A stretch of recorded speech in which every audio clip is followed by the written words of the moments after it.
پڑھ سکتے ہیں، بالکل پڑھ سکتے ہیں.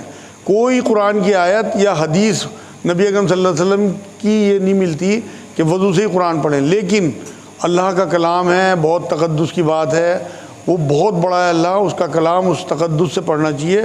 آپ قرآن میں سورہ واقعہ میں اللہ نے کہا کہ اسے پاک لوگ ہی چھوتے ہیں، وضو کا ذکر نہیں ہے. اسی سے علماء دین یہ کہتے ہیں کہ وضو کر کے پڑھنا چاہیے، بلکہ اچھی طرح سے ٹوپی لگا کے ایک طرف بیٹھ کے تب آپ قرآن کی تلاوت کیا کرو. اس سے برکات بھی اتریں گی اللہ کی، اور آپ کو اس کا فائدہ بھی ہوگا، اور آپ کے دل میں بھی انشاءاللہ تعالیٰ قرآن جو ہے آپ کی رگوں میں اتر جائے گا. پھر اس سے یہ کچھا پہننا ہوتا ہے تو وضو کر سکتے ہیں؟ ایک کچھا پہن رکھا ہم نے، ہاں، اور دھوتی یا پجامہ نہیں پہن رکھا تو وضو کر سکتے ہیں ایسے؟ اور اگر ان کا سوال یہ ہے دھوتی نہیں پہن رکھی، کچھے میں پجامے میں وضو کر سکتے ہیں؟ بالکل کر سکتے ہیں، لیکن اور دیکھنے والے نہ ہوں، آپ کا سطر کھلا ہوا نہ ہو، وضو آپ کا ہو جائے گا. کیونکہ آپ دیکھو نا نبی اکرم صلی اللہ علیہ وسلم غسل کے ٹائم وضو فرماتے تھے، کوئی وہاں سطر تھوڑی ڈھکا ہوا ہوتا تھا، تو وضو ہو جائے گا آپ کا، لیکن دوسرا دیکھنے والا نہ ہو. ہاں بھائی. میرا سوال یہ ہے کہ اگر ناپاکی کی حالت ہے، تیز بخار ہے اور نہا نہیں سکتے اور وضو کرنے کی صلاحیت ہے تو نماز ہو جائے گی؟ ان کا سوال یہ ہے کہ اگر تیز بخار ہے، وضو نہیں کر سکتے بخار کی وجہ سے، اور تیمم کر کے کیا نماز پڑھ لیں؟ بھائی اگر آپ کو ڈاکٹر نے منع کر دیا کہ اگر آپ نہاؤ گے، غسل کرو گے یا وضو کرو گے تو آپ کی ڈیتھ ہو جائے گی یا بخار بڑھنا یا مطلب آپ خطرے میں آ جاؤ گے، پھر تو آپ کو اجازت ہے اپنی طرف سے نہیں چلانی. آپ گرم پانی سے وضو کرو، آپ غسل کرو گرم پانی سے. اگر بالکل ہی مجبوری ہے تو پھر آپ کو اجازت ہے. ایک صحابی ان کے چوٹ لگ گئی سر میں، سفر کے بیچ میں پتھر یا کوئی چیز گری، ان کے سر میں سوراخ ہو گیا، تو سر پہ پٹی وٹی ہے، پتے وتے رکھ لیے انہوں نے، تو انہیں رات میں غسل کی حاجت ہو گئی. نبی اکرم صلی اللہ علیہ وسلم نے انہیں کسی جس حکیم کو دکھایا تھا، اس نے کہا جی اس کے سر کو پانی نہیں لگنا چاہیے. تو حضور نے کہا بھائی کسی بھی قیمت پہ تیرے سر کو پانی نہ لگے. اب حکیم نے منع کر دیا تھا. راستے میں جب سفر میں وہ جا رہے تھے اپنے ساتھیوں کے ساتھ، تو انہیں رات میں احتلام ہو گیا، صبح کو انہیں غسل کرنا تھا، تو وہ کہنے لگے بھائی مجھے تو حکیم نے منع کر رکھا. تو ان کے ساتھیوں نے کہا کہ کچھ نہیں ہوتا، غسل کر لو، آپ کو ضروری ہے غسل کرنا. تو انہوں نے غسل کر لیا، ان کی ڈیتھ ہو گئی. جب نبی اکرم صلی اللہ علیہ وسلم تک یہ واقعہ آیا تو حضور نے فرمایا کہ اسے اللہ نے نہیں مارا، تم نے مارا. تو اگر ڈاکٹر نے آپ کو منع کر دیا تو پھر آپ کو کسی قیمت پہ نہ غسل کرنا، نہ وضو کرنا، تیمم کر کے نماز پڑھ دو. ہاں جی. کیا اونٹ کا گوشت کھانے سے وضو ٹوٹ جاتا ہے؟ ان کا سوال یہ ہے کیا اونٹ کا گوشت کھانے سے وضو ٹوٹ جاتا ہے؟ نہیں بھائی، صرف ایک حدیث یہ ملتی ہے، نبی اکرم صلی اللہ علیہ وسلم نے فرمایا کہ اونٹ کا گوشت کھا کے وضو کر لیا کرو، کیونکہ اونٹ کا گوشت بھاری ہوتا ہے، تھوڑا سا گیس وغیرہ کا اس کا خطرہ رہتا ہے. تو اس حکمت کے تحت نبی نے بات فرمائی تھی. یہ نہیں فرمایا کہ جو اونٹ کا گوشت کھائے گا اس کا وضو ٹوٹ جائے گا، تو کسی کا وضو ہے اس سے نماز پڑھ لے، کوئی حرج نہیں. لیکن حضور کی جو باتیں ہیں وہ حکمت بھری ہیں، اگر آپ وضو کر لیں گے تو بہتر ہے. لیکن یہ کہنا کہ اونٹ کا گوشت کھانے سے وضو ٹوٹ جاتا ہے، یہ نہیں فرمایا حضور نے، بلکہ یہ فرمایا کہ اونٹ کا گوشت کھاؤ تو اس کے بعد وضو کر لیا کرو. ہاں. قیامت کی سب سے بڑی نشانی کیا ہے؟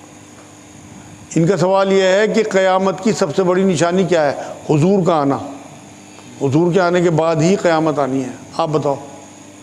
حضور آ چکے نا بیٹے، تو اب قیامت قریب ہے. قبرستان میں جنازے کی نماز ہو سکتی ہے؟ ان کا سوال یہ ہے کیا قبرستان میں جنازے کی نماز ہو سکتی ہے؟ بالکل ہو سکتی ہے بھائی. دیکھو ایک میں واقعہ سناتا ہوں آپ کو. حضور صلی اللہ علیہ وسلم ایک بار مسجد نبوی میں آئے صبح کو، تو دیکھا مسجد نبوی تھوڑی سی دھول مٹی گندگی تھی.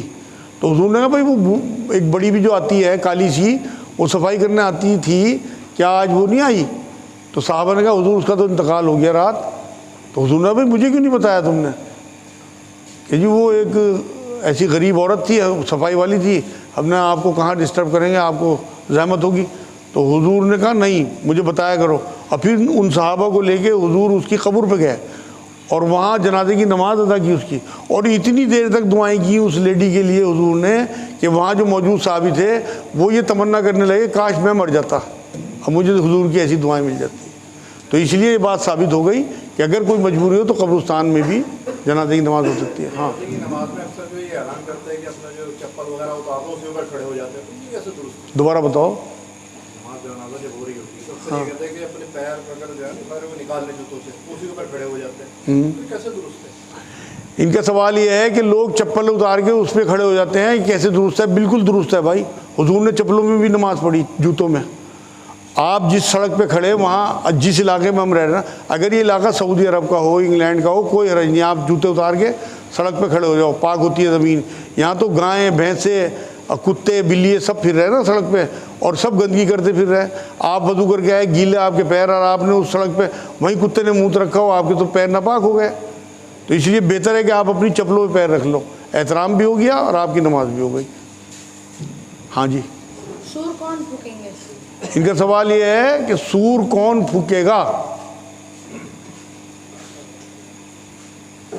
اللہ کی طرف سے کوئی مخلوق، جیسے فرشتے ہیں، اس طرح کی کوئی مخلوق ہوگی، سور پھونکا جائے گا، یہ روایتوں میں بات آتی ہے۔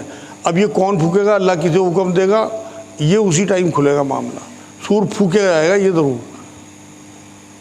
میری کمپنی میں جمعے کی نماز پڑھنے کی اجازت نہیں، میں غریب ہوں تو نماز نہیں پڑھ سکتا، اور جو چھوڑ دی تو کیا ہوگا؟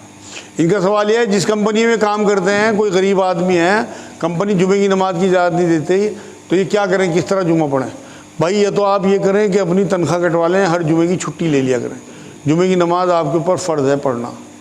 لیکن اگر کسی کی کوئی ایسی مجبوری ہے کہ وہ کفیل ہے اپنے گھر کا، اور اس کا گھر چل ہی نہیں سکتا، تو پھر جو ہے وہ ظہر کی نماز پڑھے، دوسری نوکری کی تلاش میں رہے اور اللہ سے توبہ کرتا رہے، کیونکہ آپ کی مجبوری ہے۔ ویسے تو آپ کوئی اور جاب دیکھیں، اس کمپنی والوں کو منع کر دیں کہ بھئی اگر آپ مجھے جمعے کی چھٹی نہیں دیں گے تو میں نوکری چھوڑ دوں گا، کیونکہ اللہ کے حکم کے آگے کسی مخلوق کسی کمپنی کا حکم نہیں ماننا۔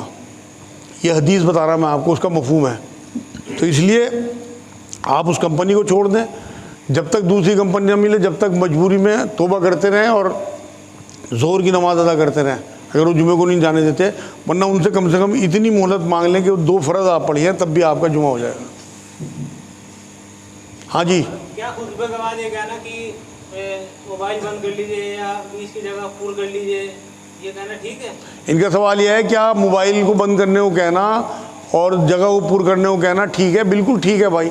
اصل میں یہ ان چیزوں میں سنت نہیں دیکھی جائے گی، کیونکہ ان دنوں میں تو نبی اکرم صلی اللہ علیہ وسلم کی تعلیمات ایسی تھی کہ صحابہ انہیں بالکل دانتوں سے پکڑتے تھے، حضور بیچ میں موجود تھے، تو وہ اس طرح کی جگہ بیچ میں نہیں چھوڑتے، اور موبائل کا تصور نہیں تھا۔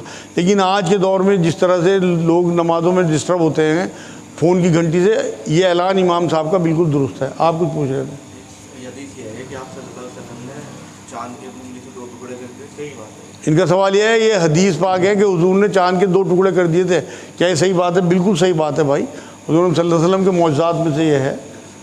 تو بالکل اور بھی بہت سارے معجزے ہیں کہ دن موضوع بھی آپ کو حدیث سنا دوں گا انشاءاللہ۔ بھائی آپ کچھ کہہ رہے ہیں پیچھے؟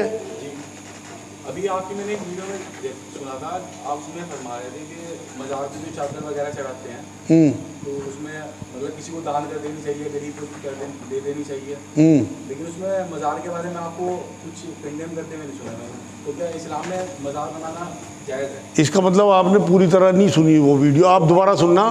سب سے پہلے میں نے بات کہی کہ اس علاقے میں الحمدللہ اس بدعت سے ہم بچے ہوئے ہیں، شاید یہ جملہ آپ کے کانوں سے گزر گیا ایسے ہی۔ 1000 مزار ہیں ہمارے شہر میں۔ ارے بھائی میں نے کیا کہا؟ میں نے دین یہ دیا کہ یہ بدعت ہے۔ پہلا جملہ میرا کیا ہے مزاروں کے بارے میں، آپ دوبارہ اس ویڈیو کو آج ہی سننا جا کے، کہ الحمدللہ ہمارے علاقے میں یہ بدعت نہیں ہے، لیکن جن علاقوں میں ہیں اس علاقے کے مزاروں سے چادریں اٹھا کے غریب لوگوں کو دے دینی چاہیے۔ اب آپ دوبارہ سننا اس ویڈیو کو۔ ایک سوال میرا بھی ہے، ہاں جی، مان لو آپ نے کوئی منت مانگ رکھی ہے کہ بھائی 2 دیگیں اتاریں گے یا 1 دیگ اتاریں گے، اس کے بیچ کوئی مجبور آ جائے، وہ پیسہ اس کو دے دے تو وہ جائز ہے، ٹھیک ہے؟ ان کا سوال یہ ہے کہ کوئی منت مانگی اللہ سے مانی کہ اللہ کے نام کی دیگیں اتاریں گے، وہ پیسہ کسی مجبور کو دے دیں، کیا جائز ہے؟ اگر آپ کے پاس اتنا ہی پیسہ ہے اور آپ امیر آدمی نہیں ہیں، آپ نے جیسے تیسے کر کے اللہ کے نام کی دیگوں کی، اور اس بیچ میں کوئی ضرورت مند آ گیا، تو بالکل آپ اسے وہ دے سکتے ہیں۔ اور اگر آپ کے پاس اور مال ہے تو آپ اپنی منت بھی پوری کرو اور اس غریب کی مدد بھی کرو۔ میں ایک واقعہ سناتا ہوں۔ ایک بار حضور اکرم صلی اللہ علیہ وسلم کے پاس ایک کیس آیا کہ ایک صحابی نے رمضان کے دنوں میں اپنی بیوی سے مباشرت کر لی، حد جاری ہو گئی ان پہ۔ حضور نے بھائی 60 دن کے لگاتار روزے رکھ۔ حضور میرے بس کا تو نہیں ہے کہ پھر 60 آدمیوں کو کھانا کھلا، حضور وہ بھی میرے بس کا نہیں ہے کہ اچھا جو تیرے پاس ہے وہ صدقہ کر دے کہ میرے پاس تو کچھ بھی نہیں. اتنے میں ایک ٹوکرا آ گیا پھلوں کا حضور صلی اللہ علیہ وسلم کے پاس ہدیے میں. تو حضور نے کہا وہ اسے دے دو, اور اسے یوں کہا کہ بھائی اسے صدقہ کر دے, تیرا انشاءاللہ کفار ہو جائے. اس نے حضور اس پورے علاقے میں صدقہ کسے کروں, میرے سے بڑا غریب تو کوئی بھی نہیں. حضور مسکرا دیے اور وہ ٹوکرا اسے دے دیا. تو اس لیے جو منت مانی, اگر آپ کے پاس پیسے ہیں ٹھیک, ادروائز اس کی مدد کر دو. ٹائم دیکھ لیں جی. اچھا ایک سوال ہو رہا ہے میرا اسی سے متعلق. ہاں جی. جیسے ہمارے ایریا میں مفتی مظفر حسین صاحب کے رحمۃ اللہ علیہ, انہوں نے بھی اس چیز کی وصیت کی تھی کہ میری پکی قبر مت بنائیں, لیکن لوگوں نے کیا کیا اس کے چاروں طرف باؤنڈری کر دی, قبر تو کچی چھوڑ دی. تو اب انہوں نے جو باؤنڈری کری چاروں طرف, تو اس کا حساب تو ان کو ہونے کا. ان کا سوال یہ ہے مفتی مظفر حسین صاحب, پہلے تو یہ بتا دوں وہ میرے پیر تھے, میرے استاد بھی تھے, اور مجھے بہت کچھ انہوں نے سکھایا. مطلب آج بھی میں ان کی یاد میں رہتا ہوں الحمدللہ. آپ نے یاد دلا دی, آپ کا شکریہ. وہ واقعی ایسے انکساری والے آدمی تھے کہ وہ یہ کہہ کے گئے ہوں گے کہ میری قبر جو ہے وہ کچی ہی رکھنا, اور لوگوں نے کچی رکھی ہوئی بھی ہے. دیکھو نشاندہی کے لیے اگر کسی نے چار دیواری کرا بھی دی, ایک تو ان پہ کوئی عذاب نہیں, کیونکہ کسی کا حساب کسی سے نہیں لے گا اللہ. قرآن میں کہا کسی کا بوجھ کسی پہ نہیں ڈالا جائے گا. انہوں نے تو نہیں کہا تھا, لوگوں نے بنوا دی اپنی محبت اور عقیدت میں, اس میں کوئی حرج نہیں ہے. جب کبھی اس جگہ کی ضرورت ہوگی بلڈوزر پھروا کے اور قبریں بنا دی جائیں گی 150 سال بعد. لیکن یہی شروعات ہوئی تھی مزاروں کی. اچھا ہوا یہ سوال آپ نے کر لیا. وہ یہ تھا کہ جب کوئی بزرگ گزر جاتا تھا تو امتیاز کے لیے اس کی قبر, کیونکہ کچی قبر ہوا کرتی تھی, حکم ہی نہیں ہے پکی قبر کرانے کا, تو اس کی جو قبر تھی اس پہ چادر ڈال دی جاتی تھی, یہ بتانے کے لیے کہ یہ وہ بزرگ ہیں فلاں فلاں. اسی پہ پھر لوگوں نے عقیدت میں چادر پہ چادر, اور یہ مزار کا سسٹم شروع ہو گیا. تو اگر کسی نے وہاں چار دیواری کرا دی, میں جاتا ہوں وہاں, تھوڑا سا چبوترا سا بنا کے چار دیواری ہوئی بھی ہے, تو اس سے ان بزرگ کی پہچان ہے. تو جب تک اس علاقے کے لوگ یا اس عمر کے لوگ یا ان کے شاگرد زندہ ہیں تو کوئی حرج نہیں ہے میرے نزدیک اس میں. بس قبر پکی نہ ہو. جب کبھی اس قبرستان میں جگہ کم پڑے تو وہ چاہے مفتی مظفر حسین صاحب کی قبر ہو یا کسی بھی اور ان سے بھی بڑے بزرگ کی, اسے جو ہے دوسروں کے لیے استعمال میں آنا چاہیے, اسی لیے کچی رکھی ہوئی ہے. کبھی مجبوری میں بیاج لے سکتے ہیں؟ ان کا سوال ہے کبھی مجبوری میں بیاج لے سکتے ہیں؟